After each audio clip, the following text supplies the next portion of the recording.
All together. But when there is no picture, it's just a picture frame.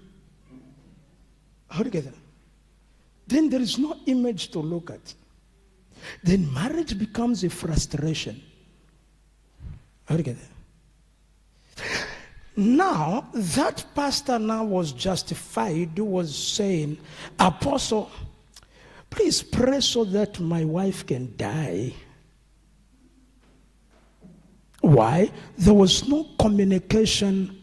It was a carrier of a certain image. She was carrying another image. Therefore, rebellion came and division came in the family. All together. Abigail comes, sorry, Sister Abigail. Abigail was married to Nabal, and the name Nabal means foolishness. So now, when David came, he had fed the sheep of Nabal and so forth. Nabal was at home, but the servants were busy tending the sheep. And the Bible tells us that after David and his soldiers, his army had protected the sheep from the other people and so forth, and provided for the sheep. The Bible tells us that when they could not even eat any of them, even though they were hungry. So now they had to go to the farmland of Nabal. And then David said, okay, go and tell your master that we have protected the sheep. We have the people came to steal the sheep. We had to fight them away. Now, please give us a meal, just a meal, and then we'll be on our way.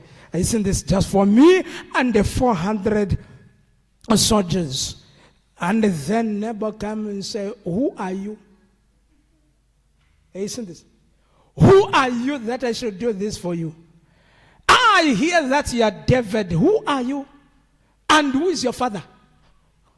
I will not do any of those things. When David heard about it, David said, "He's a dead man already." All together. He's a dead man already. And he was marching to go and kill the man. He went like, "I do good to you, but you respond with in a foolish way by wanting to do evil to me. I will scatter you. Today you are dead. You are a dead man." The Bible tells us that as he was on the way with his men to go and kill Nabal, the Bible tells that Abigail heard about it, and she rose and prepared the food quickly and went to David and knelt and said to him, "Oh, please forgive my husband. My husband is a foolish man, and his name means foolishness. And wherever he goes, foolishness goes with him, because that is what he is, and his name confirms it." It was the wife speaking concerning the husband. All together. Why?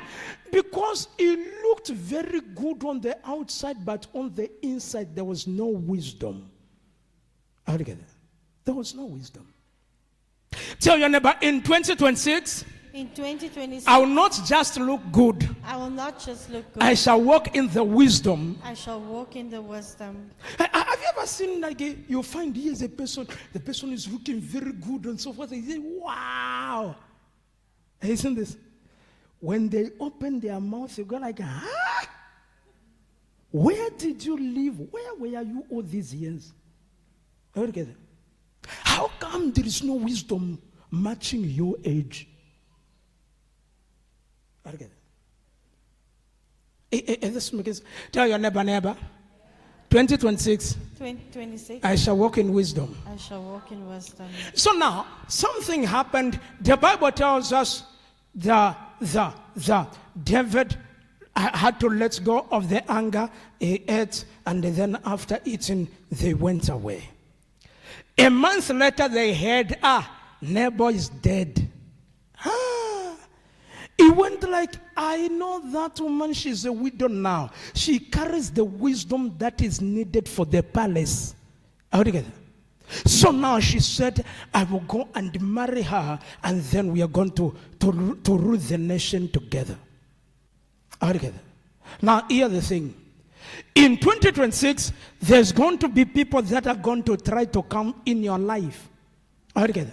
But they are not carrying the wisdom, the values, the integrity, and also a way of life that will enable you to walk in the wisdom, in the grace, and that which God has prepared for you.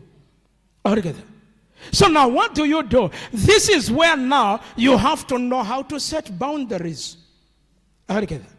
Why? The reason is this. Look at what happens to Adam and Eve. Adam and Eve were created in the image of God. In other words, there is an image that will accept you for you to succeed in 2026. It's not every image that God allows to succeed. It's not every mindset that God allows to succeed. You must have a certain mindset, a certain image. You have to look a certain way, and you have to operate in a certain way. Why? Because there is a mindset for every breakthrough, for every open door. All together. Let's say they say, oh, we want to meet all the pastors and so on and so forth. We want to have a meeting with all the pastors, and then me, I say, no, I am an apostle, and then I wear a jean, and I wear a t-shirt, and then the jean, it's those they cut. All together. In the old times when it is cut, we were throwing it away. This time it's a fashion. Find someone, it's cut here, cut there, cut here, cut there, cut there, cut there. It's fashion. All together. Now, apostle goes, like there was, sometimes you find, here someone is saying, I'm a man of God. And then they are sitting and so forth. Then it's torn here like a certain part, their knee out. This knee you used to kneel before God with, you're exposing it to the world to see. Altogether, what kind of a human being are you? Is this making sense? This is where you find a father in the house walking in the presence of the children. The sons are there, the daughters are there, without a shirt, in the boxer and walking. A father walking in a boxer in the house. Do you know who you are? Listen this. The image of the father walking in. Is this making sense to you? Now we are going swimming, and the pastor takes off the shirts there in the swimming pool, in the presence of the members. Pastor. Listen this. Is this making sense?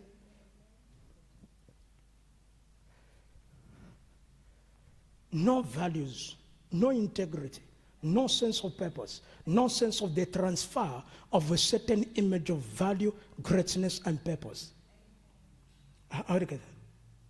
So you find the churches are casual, the families are casual, everything is casual. Why? Because people do not care anymore.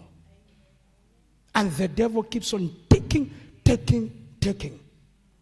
Now, what are we seeing? Look at what Adam did, and then we'll come to certain things. Look at this.